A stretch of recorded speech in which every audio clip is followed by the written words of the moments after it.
स्वागत है आप सभी का इस बुलेटिन में। सबसे पहले बिहार विधानसभा के प्रश्नकाल में आज लखीसराय मसले पर सीएम नीतीश और स्पीकर विजय सिन्हा उलझ गए।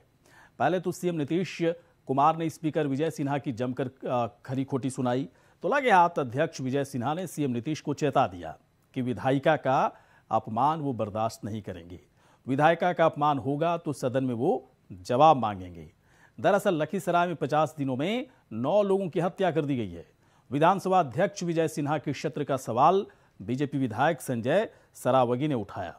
बीजेपी विधायक के सवाल पर सरकार ने स्वीकार किया कि 8 लोगों की हत्या हुई है, लेकिन 3 लोगों की ही हत्या अपराधियों द्वारा की गई है। वहीं बीजेपी विधायक ने सरकार को घेरा और कहा कि पुलिस दोषियों को नहीं पकड़ रही है और निर्दोषों को पकड़ रही है। सदन में मंत्री ने कहा कि इस पर जल्द से जल्द कार्रवाई होनी चाहिए। वहीं बीजेपी विधायक ने कहा कि दोषी पुलिसकर्मियों पर कार्रवाई होनी चाहिए।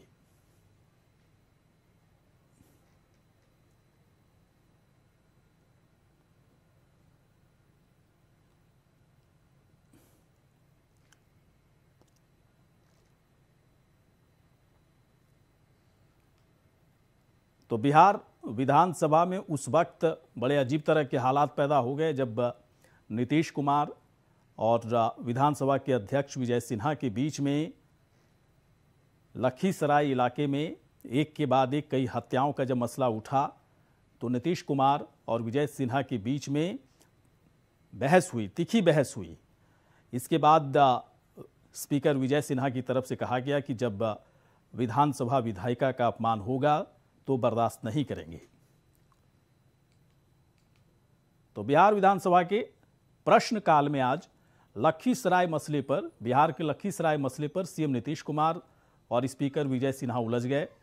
पहले तो सीएम नीतीश ने स्पीकर विजय सिन्हा को जमकर खरी खोटी सुनाई, तो लगे हाथ अध्यक्ष विजय सिन्हा ने सीएम नीतीश कुमार को भी चेता दिया कि विधायिका का अपमान वो बर्दाश्त नहीं करेंगे। को अधिकार है, आप हमको जरा बताइए तो। माननीय कॉन्स्टिट्यूशन निकालिए। माननीय मुख्यमंत्री जी, आसन की बात भी सुना जाए। तकलीफ हुई है, नहीं, आसन की भी बात सुनी जाए। सुन रहा था, आप सुन लीजिए। मैं जान करके आज समय पर आकर के सुन रहा था। नहीं, आसन की भी बात सुनी जाए। आप एक एक बात जान लीजिए। ये बात किसी भी तरह से मंजूर नहीं है। जब प्रश्नकर्ता ने प्रश्न उठाया कि कुर्की जब्ती हुआ है कि नहीं, माननीय मुख्यमंत्री जी, जब प्रश्नकर्ता कुर्की जब्ती की बात उठाई, उन्होंने जवाब नहीं दे पाया। माननीय मंत्री जी, आपको जवाब नहीं दे पाए कुर्की जब्ती पर। तो स्पीकर विजय सिन्हा और बिहार के सीएम नीतीश कुमार लखीसराय मसले, जहां पर एक के बाद एक कई हत्या का मामला आया और इसी बात को लेकर नीतीश कुमार काफ़ी तेज़ आवाज़ में सदन में अपनी बात रख रहे थे। इसके बाद स्पीकर विजय सिन्हा की तरफ से कहा गया कि विधायिका का यदि अपमान होगा तो बर्दाश्त नहीं किया जाएगा। मंत्री महोदय की तरफ से उस सवाल का जवाब नहीं दिया गया जिस पर उनसे जवाब मांगा जा रहा था, लेकिन नीतीश कुमार कुछ भी सुनने के लिए तैयार जैसे नहीं लग रहे थे। बाकायदा उन्होंने अपनी तरफ से काफ़ी तेज़ आवाज़ में सदन में अपनी बात रखने की कोशिश करते रहे, लेकिन स्पीकर विजय सिन्हा की तरफ से बार बार ये कहा जाता रहा कि विधायिका का यदि अपमान होता है तो वो बिल्कुल भी बर्दाश्त नहीं करेंगे।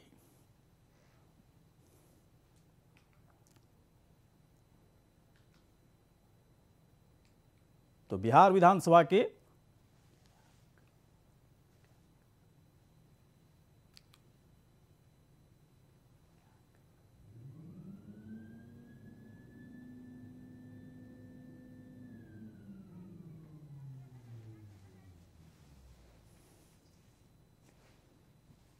तो बिहार विधानसभा के प्रश्नकाल में आज लखीसराय मसले पर सीएम नीतीश कुमार और स्पीकर विजय सिन्हा उलझ गए।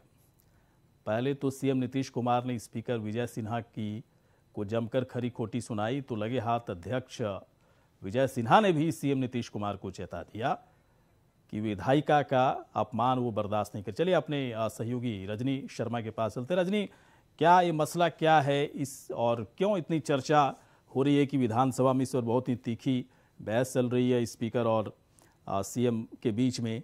पूरे मामले को समझाएं थोड़ा।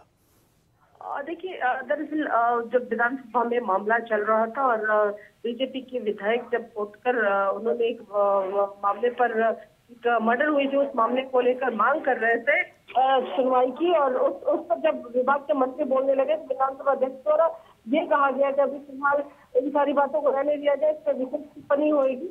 और उसके बाद मुख्यमंत्री नीतीश कुमार नाराज हो गए और तुरंत सदन के अंदर आए और उसके बाद ये बहस शुरू हुई। उनका ये कहना था कि अगर कानून व्यवस्था पे कोई आवाज उठाई जाती है तो कानून व्यवस्था पे सरकार कहीं से कोई कॉम्प्रोमाइज नहीं करती है और कानून व्यवस्था पे पूरी तरह से जो कार्यवाहियां होती है वो कार्यवाहियां हो रही है, बावजूद उसके अगर इस तरह के एलिगेशन लगाए जाते हैं तो वो गलत है। और इसी को लेकर ये विरोधाभास शुरू हुआ और मुख्यमंत्री और विधानसभा अध्यक्ष की तीखी नोकझोंक हुई। तो क्या रजनी, सदन के पटल पर ही सिर्फ ये चीजें देखने को मिल रही है या फिर इस वजह से जनता दल यूनाइटेड और बीजेपी के बीच में मनमुटाव बढ़ सकता है, खटास बढ़ सकता है? क्या लग रहा है आपको? देखिए, सदन के पटल पे ये एक आज पहला ऐसा मामला था जब मुख्यमंत्री और विधानसभा अध्यक्ष आपस में भिड़ गए थे। तो ये कहीं ना कहीं उन तमाम बातों को भी इंगित करती है कि चूंकि एक बार और इसके पहले भी बताते चले कि जब लखीसराय में एक हत्या हुई थी और उसके बाद कुर्की जब्ती का मामला हुआ था तो विधानसभा अध्यक्ष ने वहां की शासन व्यवस्था पे पहले भी आवाज उठाई थी और उन्होंने खुलकर इस पर बोला था। और आज इस तरह से सदन के अंदर जब खुद विधानसभा अध्यक्ष और मुख्यमंत्री आपस में भिड़ गए तो ये कहीं ना कहीं पूरी व्यवस्था पे सवालिया निशान खड़ा करता है कि आखिर जब सरकार आपस में ही स्थिति से अवगत है और उसे नहीं सुलझा पा रही है तो विपक्ष के लिए तमाम मुद्दे तो वैसे ही पहले से तैयार है। तो क्या विपक्ष इस पूरे मसले पर उसका क्या स्टैंड दिख रहा है, सदन के अंदर भी और सदन के बाहर भी? देखिए, सदन के अंदर की बात करें, जब बाहर हम लोगों ने बात करने की कोशिश की, विपक्षी नेताओं से बात करने की कोशिश की, तो उनका बस यही कहना था कि ये जो तमाम मामले हैं ये मुख्यमंत्री और विधानसभा अध्यक्ष के बारे में है और ये सदन की गरिमा की बात है, तो इस पर हम कुछ नहीं बोलेंगे और हर कोई दरकिनार करता हुआ नजर आया। चलिए, अच्छा रजनी, एक बात बताएं, क्या इस बात से आप सहमत हैं? कई लोगों से बातचीत होती होगी, अलग अलग पार्टियों के नेताओं से। क्या बीजेपी और जनता दल यूनाइटेड के बीच में कई मसलों को लेकर क्या मतभेद बढ़ता जा रहा है? क्या ये मतभेद बढ़ेगा?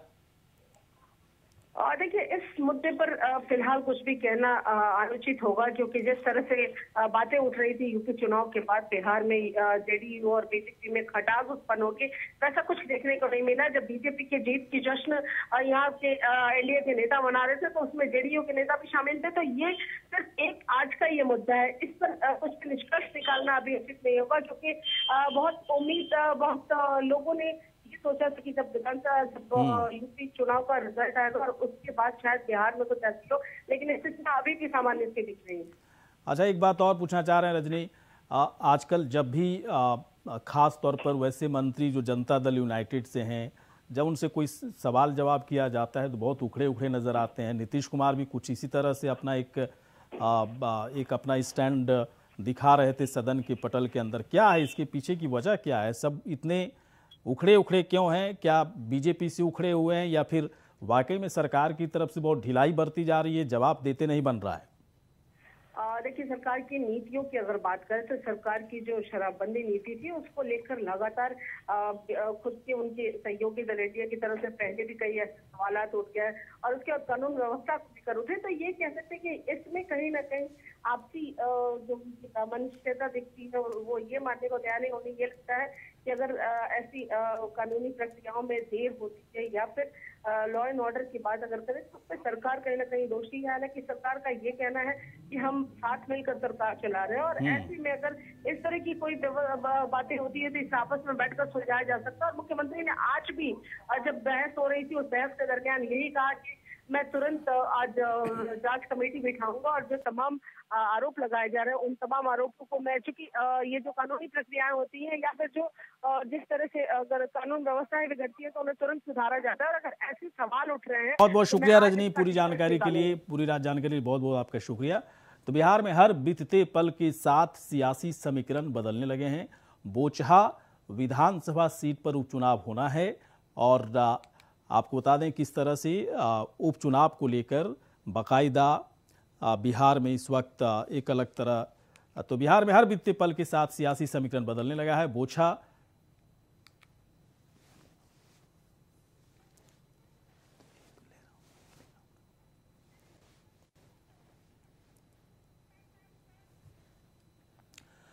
तो बिहार में हर बीतते पल के साथ सियासी समीकरण बदलने लगा है। बोछा विधानसभा सीट पर उपचुनाव होना है और वीआईपी के अध्यक्ष मुकेश सहनी ने भी चुनाव लड़ने का दावा किया। वहीं इस पर बीजेपी विधायक हरिभूषण ठाकुर बचौल ने कहा कि बोछा विधानसभा सीट पर बीजेपी चुनाव लड़ेगी।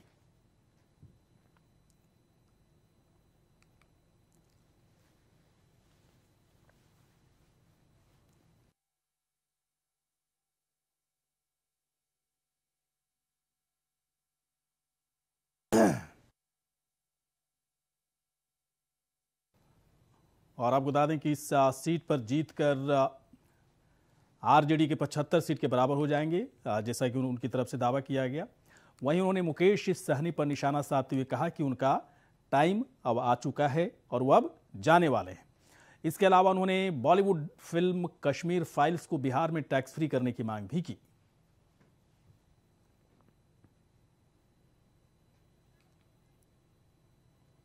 हमारे राष्ट्रीय नेतृत्व और प्रदेश नेतृत्व के दिमाग में सब कुछ है और बड़ा सलीके से उनका इलाज होगा। अच्छा, बोचहा सीट पर बीजेपी को क्यों लड़ना चाहिए? वो तो उनके पार्टी की सीट थी। इसलिए कि राजद के अहंग को तोड़ना है। 74 है और 75 है। हम भी 75 पूरा करेंगे, इसलिए लड़ेंगे। अच्छा, आप लोग जो बयान देते हैं, आप लोग के बयान पे मुकेश सहनी बोले कि अजय निषाद क्या बोलते हैं, उनकी बात सीधा अमित शाह से होती है। अमित शाह की तरफ से कोई ऐसी बात नहीं कही गई है कि वो एनडीए से बाहर है। आप लोग किस आधार पर कह रहे हैं कि वो उनको एनडीए से बाहर कर देना चाहिए? तो देख लीजिएगा ना, समय आ गया है, नजदीके है। सर, आज किताब दिखाने वाले हैं। किताब दिखाने वाले थे, लेकिन थोड़ा प्रतीक्षा कीजिए। पूरा अभी उसका मटेरियल और नहीं आया है। चले बढ़ते आगे। बड़ी खबर इस वक्त, आरएलडी अध्यक्ष ने विधायक दल की बैठक बुलाई है। तो उत्तर प्रदेश में शर्मसार हार के बाद आरएलडी अध्यक्ष ने विधायक दल की बैठक बुलाई है। 21 मार्च को जयंत चौधरी ने बुलाई है बैठक। दोपहर 12 बजे लखनऊ में बैठक होगी। समाजवादी पार्टी भी 21 मार्च को करेगी अहम बैठक। समाजवादी पार्टी ने सभी विधायकों को बुलाया है लखनऊ। तो बड़ी खबर इस वक्त, आरएलडी अध्यक्ष ने विधायक दल की बैठक बुलाई है। 21 मार्च को जयंत चौधरी ने बैठक बुलाई है। इस बार काफ़ी सीटों पर चुनाव लड़ने के बावजूद बहुत ही कम सीटों पर जीत आरएलडी को मिली है। 7-8 सीटों पर ही जीत पाई है आरएलडी। तो विधायक दल की बैठक में क्या फैसला लिया जाएगा, 21 मार्च को पता चलेगा। तो समाजवादी पार्टी ने सभी विधायकों को बुलाया है बैठक। आरएलडी अध्यक्ष ने भी विधायक दल की बैठक बुलाई है। चलिए बढ़ते हैं आगे। आरएलडी अध्यक्ष जयंत चौधरी की कार्रवाई, सभी फ्रंटल संगठनों को भंग कर दिया गया। तो आरएलडी अध्यक्ष जयंत चौधरी की तरफ से देखिए बड़ा एक फैसला लिया गया है, बड़ा एक्शन। चुनाव में हारने के बाद सभी फ्रंटल संगठनों को भंग कर दिया गया। यूपी के सभी फ्रंटल संगठन तत्काल रूप से भंग किए गए। विधानसभा चुनाव में प्रदर्शन को लेकर कार्रवाई उनकी तरफ से एक्शन लिया गया है। जितने फ्रंटल जो भी मोर्चा था, उनकी तरफ से जो संगठन थे आरएलडी से संबंधित जो थे, उन सारे संगठनों को आरएलडी के अध्यक्ष जयंत चौधरी की तरफ से भंग कर दिया गया है, खत्म कर दिया गया है। बाकायदा ये जो फैसला लिया गया है, इसके पीछे की जो सबसे बड़ी वजह है, उत्तर प्रदेश में आरएलडी का बहुत ही शर्मसार करने वाला प्रदर्शन विधानसभा चुनाव में।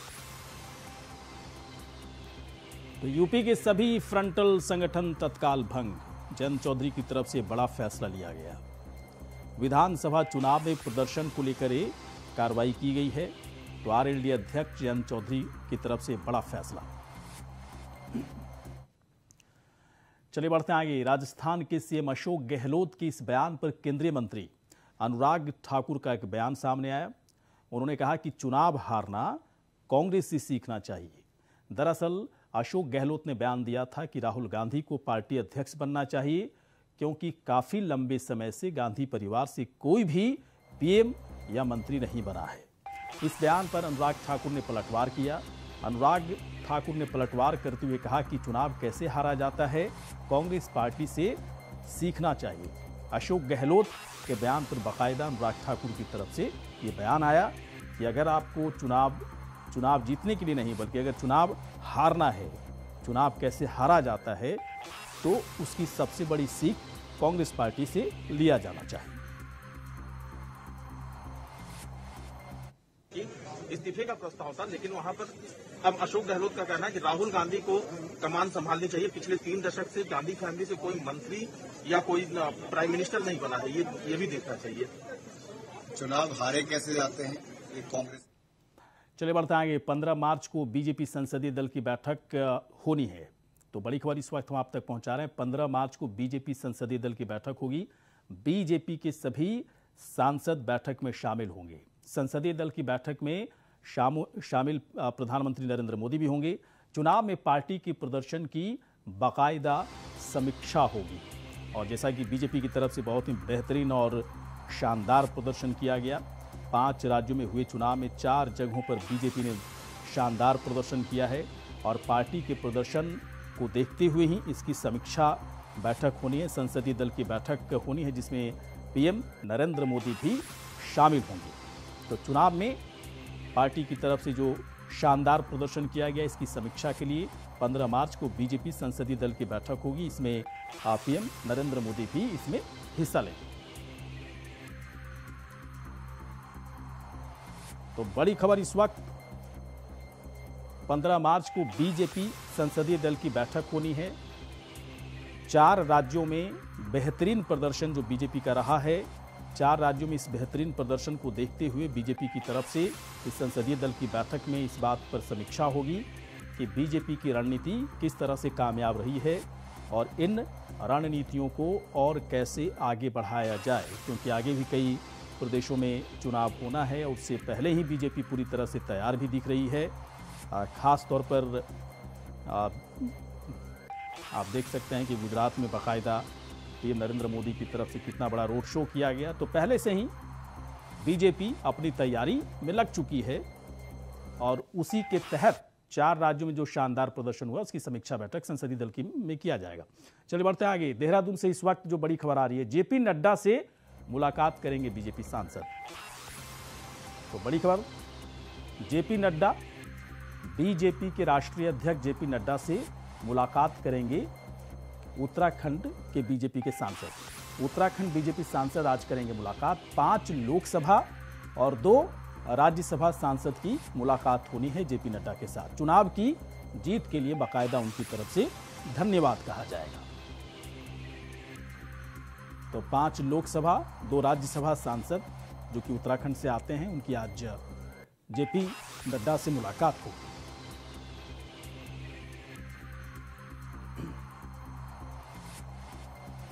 तो बड़ी खबर इस वक्त देहरादून से,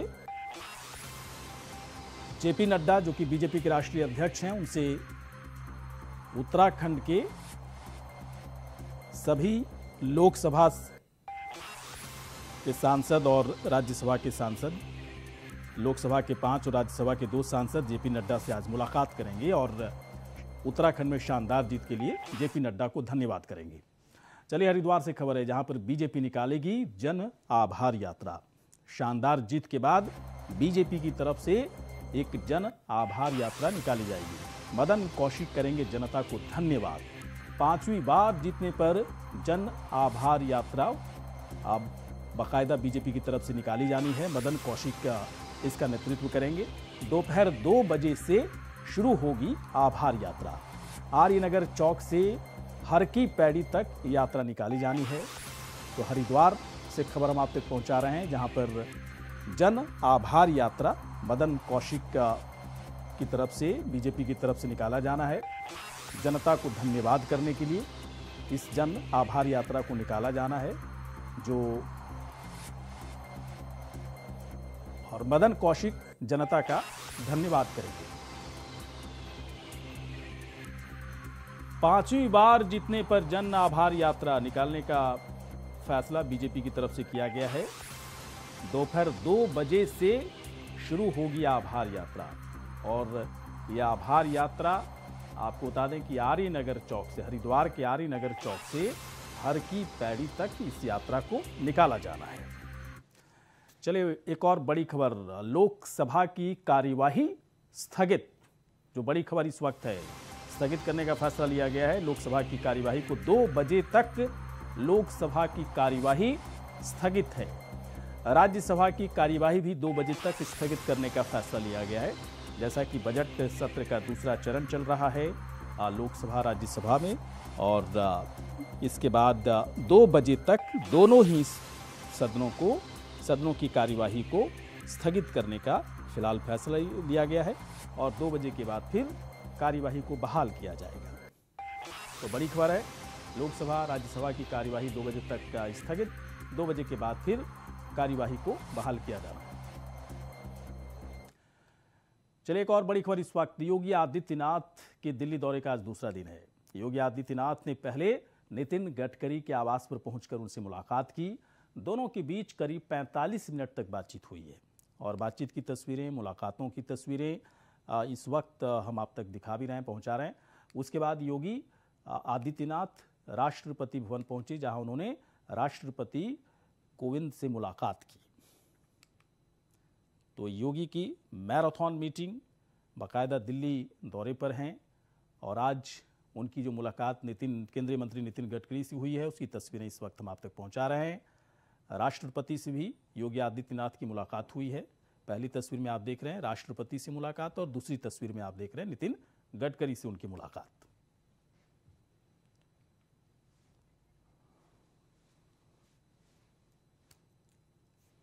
चलिए आप देखते रहिए इंडिया वॉइस।